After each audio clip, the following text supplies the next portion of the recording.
আপনাদের প্রত্যেককে ওয়েলকাম বাংলার খবর অফিসিয়াল ইউটিউব চ্যানেলে।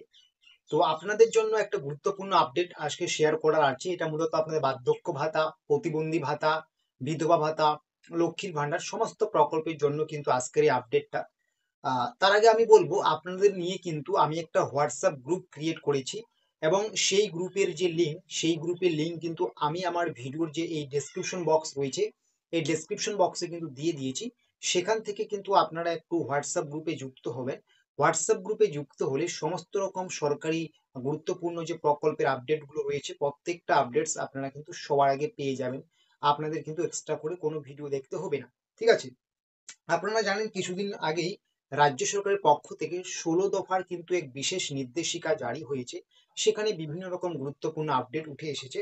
সেখানের গুরুত্বপূর্ণ দুইটা বিষয় যেগুলো আপনাদের কিন্তু আজকে জানতেই হবে আপনাদের এই বার্ধক্য ভাতা, প্রতিবন্ধী ভাতা, বিধবা ভাতা নিয়ে। আমি অনেক আগেই আপনাদেরকে ব্যাংক অ্যাকাউন্ট নিয়ে যে আপডেটগুলো উঠে এসেছে সেগুলো জানিয়ে দিয়েছি।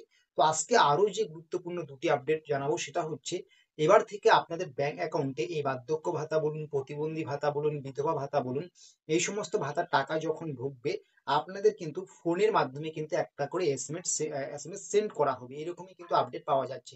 তবে এই সুবিধা কবে নাগাদ শুরু হবে সেটা কিন্তু স্পষ্ট নয়।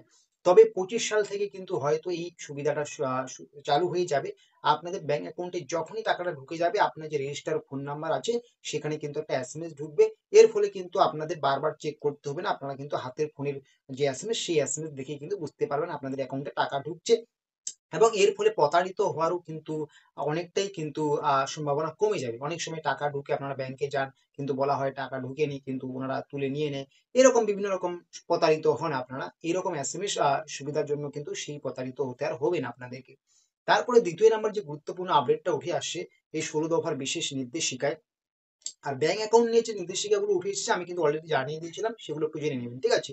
তো সেখানে বলা হয়েছে এই সমস্ত লক্ষ্মীর ভান্ডার, বার্ধক্য ভাতা, প্রতিবন্ধী ভাতায় কিন্তু যে অফলাইনে যে আবেদন করা হচ্ছে সেখানে কিন্তু অনেক ভুল ভ্রান্তি হচ্ছে ফর্ম ভর্তির সময়। ঠিক আছে?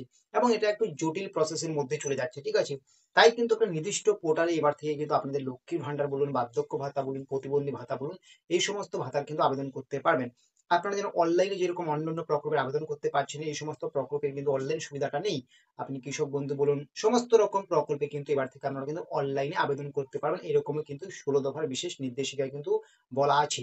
তবে এই যে এসএমএস এর সুবিধা এবং অনলাইনে অ্যাপ্লিকেশনের সুবিধা এই সমস্ত ভাতার টাকার পাওয়ার জন্য, এটা কবে থেকে চালু হচ্ছে এটা নিয়ে কিন্তু স্পষ্ট কোনো ডেট উল্লেখ করা হয়নি। শুধুমাত্র এটাই বলা হয়েছে যে আপনাদের এই সমস্ত প্রকল্পের টাকা পাওয়ার সঙ্গে সঙ্গে একটা ফোনে এসএমএস পাঠানো হবে।